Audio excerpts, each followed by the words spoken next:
Hi, I'm going to show you how to make your first slip knot for your chunky knit blanket. So the first thing you're going to do is leave a tail of about 5-6 inches.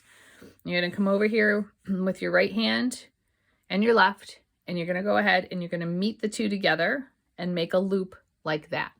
Okay, so see how you got it straight, and they just meet together like that, and you make a loop. Then you're going to take your, this is called working yarn. You're going to take your working yarn, you're going to come from behind. And this is where the slip knot part comes. Okay. You're going to pull that, hold that in your thumb.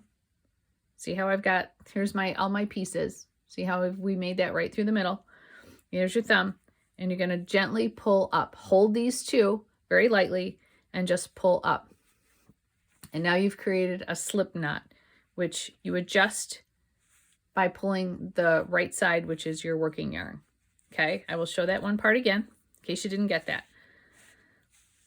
All right, so here you go. You've got your tail, you've got your two pieces, not your two pieces, sorry, your two hands over here, around like that.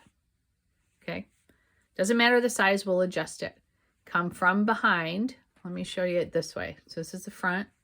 Okay, you're going to come from the back and go forward. Okay, I'm gonna do that one more time, but I'll do it the right way.